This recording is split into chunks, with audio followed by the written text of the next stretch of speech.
மாணவர்கள் அனைவருக்கும் வணக்கம். இன்றைக்கி நம்ம 6ஆம் வகுப்பில் இருக்கக்கூடிய பாடம் 1 அளவீடுகள் அப்படின்ற தலைப்பில் இன்றைக்கி நம்ம பார்க்க போகிறோம். பாடத்துக்கு உள்ளே போகிறதுக்கு முன்னாடி பன்னாட்டு அலகு முறைகள் கொடுத்துருக்காங்க. அப்போ வெப்பநிலையினுடைய அலகு கெல்வின், தொலைவினுடைய அலகு மீட்டர், மின்னோட்டத்தினுடைய அலகு ஆம்பியர், காலத்தினுடைய அலகு வினாடி, அதாவது ஸ்மால் எஸ், பொருட்களுடைய அளவு மோல், நிறையினுடைய அலகு கிலோகிராம், ஒளிச்செறிவினுடைய அலகு கேண்டிலா, அதாவது சிடி அப்படின்ட்டு போடணும். இதெல்லாம் நீங்கள் ஞாபகத்தில் வச்சுக்கணும். சரி, முதல்ல அளவீடுகள் அப்படின்னா என்னன்றதை நம்ம தெரிஞ்சுக்கணும்.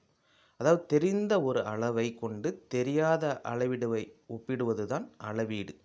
அதாவது தெரிஞ்ச ஒரு அளவை தெரியாத அளவிட ஒப்பிடுறது தான் நம்ம அளவீடுன்னு சொல்கிறோம். இதுக்கு எண் மதிப்பு அலகு அப்படின்ட்டு 2 பகுதிகள் இருக்குது.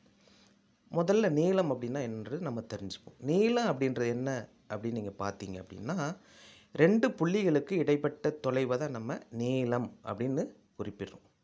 இந்த நீளத்தை அளக்கிறதுக்கு சில அலகுகள் இருக்குது. இப்போ மீட்டர் அப்படின்றது நீளத்தினுடைய அலகு, அதை மீ இல்லை சின்னதாக எம் போட்டால் அதுதான் அதனுடைய அலகு. இப்போ இதில் சிறிய அளவீடுகள் பெரிய அளவீடுகள் 2 இருக்குது. அப்போ சிறிய அளவீடுகள் அப்படின்னா மில்லிமீட்டர், சென்டிமீட்டர், இதெல்லாம் பார்த்திங்கன்னா சிறிய அளவீடுகள் சொல்லுவாங்க. குறைந்த தூரத்தை அளக்கிறதுக்கு பயன்படுத்துறது. இப்போ கட்டிடத்தினுடைய உயரம், விளம்பரப்பலையினுடைய உயரம், இதெல்லாம் பார்த்திங்கன்னா மீட்டர் அல்லது கிலோமீட்டர், 2 ஊர்களுக்கு இடைப்பட்ட தூரம், இதெல்லாம் கிலோமீட்டரில் அளப்போம். இதை தான் நம்ம அளவீடுகள் அப்படின்னு சொல்கிறோம். அளவீடுகளுடைய அலகுகள் கொடுக்கப்பட்டிருக்கு. இதை நீங்கள் கவனமாக படிச்சுக்கணும். தேர்வு வரும்போது இதிலிருந்து ஒரு சில வினாக்கள் உங்களுக்கு கேட்கப்பட நிறைய வாய்ப்பு இருக்கின்றது. சரி, அடுத்தது நம்ம என்ன பார்க்க போகிறோம் அப்படின்னு பார்த்தீங்கன்னா ஒரு சில அளவுகளை நம்ம தெரிஞ்சுக்க போகிறோம். அதாவது 1 சென்டிமீட்டர் அப்படின்ட்டு பார்த்தோன்னா 10 மில்லிமீட்டர், 1 மீட்டர் அப்படின்றது 100 சென்டிமீட்டர், 1 கிலோமீட்டர் அப்படின்றது 1000 மீட்டர். சரி, பன்னாட்டு அலகு முறை எதுக்கு நமக்கு தேவை அப்படின்னு பார்த்தீங்கன்னா ஒரே மாதிரியான அளவீடுகளை உலகம் முழுசாக பயன்படுத்துகிறோம் அப்படின்னு சொல்லிட்டு அறிவியல் அறிஞர்கள்லாம் என்ன செஞ்சாங்கன்னா ஒரு குறிப்பிட்ட அலகு முறையை கொண்டு வந்தாங்க. அதாவது இன்டர்நேஷ்னல் சிஸ்டம் ஆஃப் யூனிட் அப்படின்னு சொல்லிட்டு அதை தான் பன்னாட்டு அலகு முறை அப்படின்னு சொல்கிறோம், அல்லது எஸ்ஐ அலகு முறை அப்படின்ட்டு நம்ம சொல்லலாம். இது எதுக்காக அப்படின்னா எல்லாரும் ஒரே மாதிரி அளவீடுகளை பயன்படுத்தணும் அப்படின்னு சொல்லிட்டு.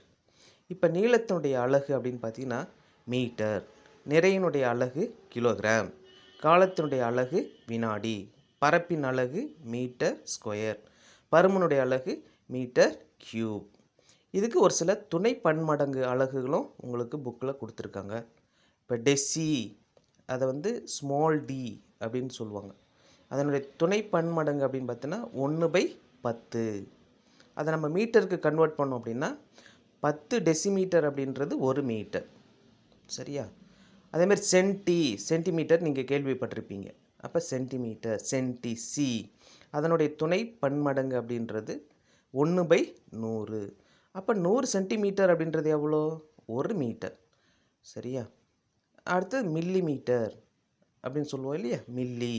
அப்போ துணை பன்மடங்கு 1/1000 அப்படின்றது. அப்போ 1000 மில்லிமீட்டர் அப்படின்ட்டு பார்த்திங்கன்னா 1 மீட்டர் அப்படின்னு சொல்லி நம்ம குறிப்பிடுறோம். சரியா? அதே மாதிரி தான் நேனோமீட்டர் கொடுத்துருக்காங்க. கீழே கிலோமீட்டர், அதில் கேஜின்னு போட்டிருக்கு, அது தவறாக இருக்குது. சரியா? அது கிலோமீட்டர். அப்போ அதனுடைய பன்மடங்கு பார்த்திங்கன்னா 1000. அப்போ 1000 மீட்டர் அப்படின்றது பார்த்திங்கன்னா 1 கிலோமீட்டர். 1000 மீட்டர் அப்படின்றது 1 கிலோமீட்டர். அதனால் நீங்கள் இதெல்லாமே எக்ஸாம் தேர்வு ஓரியன்டாக படிக்கும்போது இதெல்லாம் நீங்கள் ஞாபகத்தில் வச்சுக்கணும். ரொம்ப முக்கியமான ஒரு அட்டவணை அது. சரி, அப்போ அளவீடுகள் அப்படின்றது பார்த்திங்கன்னா நம்மளுடைய வாழ்க்கையில் துல்லியமானதாக இருக்க வேண்டும். சரியா? அதேமாதிரி சரியானதாகவும் இருக்க வேண்டும். நம்ம தோராயமான அளவீடுகள் எடுத்தோம் அப்படின்னா அதில் கண்டிப்பாக பெரிய மாற்றங்கள் கண்டிப்பாக இருக்க செய்யும். அதனால் நம்மளுடைய அளவீடுகள் எப்போவுமே எப்படி இருக்கணும்? துல்லியமானதாக இருக்க வேண்டும், சரியானதாக இருக்க வேண்டும், பிழை இல்லாததாக இருக்க வேண்டும். இதுதான் நமக்கு அறிவியல் நமக்கு சொல்லித்தருது. பொதுவாக நம்ம அளவீடு செய்வதற்கு அளவுகோலை நம்ம பயன்படுத்துவோம். சரி, இப்போ ஒரு குண்டூசி இருக்குது, குண்டூசியினுடைய நீளத்தை நம்ம அளக்கணும் அப்படின்னா அதை அளவுகோலை பயன்படுத்தி நம்ம அளவீடு செய்ய முடியும்.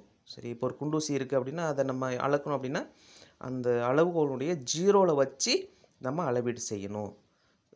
அப்போ தான் அந்த அளவீடு சரியானதாக இருக்கும். இதில் 2 அளவீடுகள் இருக்கும். ஒன்று மில்லிமீட்டரில் இருக்கும், இன்னொன்று சென்டிமீட்டர் இருக்கும். பெரிய கோடுகள் சென்டிமீட்டர், சின்ன கோடுகள் மில்லிமீட்டர். இப்போ ஒரு முழுமையாக நான் அளந்துட்டேன் அப்படின்னு வச்சுக்கலாம், அதனுடைய அளவு 2 சென்டிமீட்டர் 6 மில்லிமீட்டர் இருக்குது. இதுதான் அதனுடைய உண்மையான அளவு.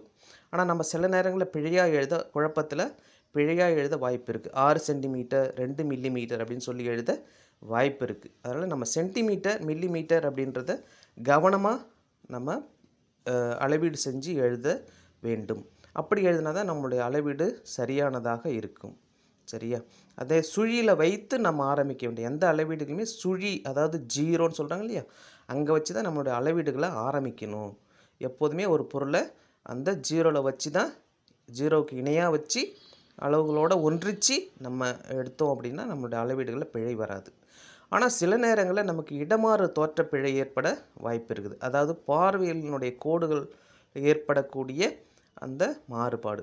இப்போ ஏபிசி அப்படின்ட்டு 3 நபர்கள் இருக்கிறாங்க அப்படின்னா, ஏ எடுக்கக்கூடிய அளவீடு குறைவானதாக இருக்கும், பி எடுக்கக்கூடிய அளவீடு சரியானதாக இருக்கும், சி எடுக்கக்கூடிய அளவீடு அப்படின்றது ரொம்ப அதிகமாகவே இருக்கும்.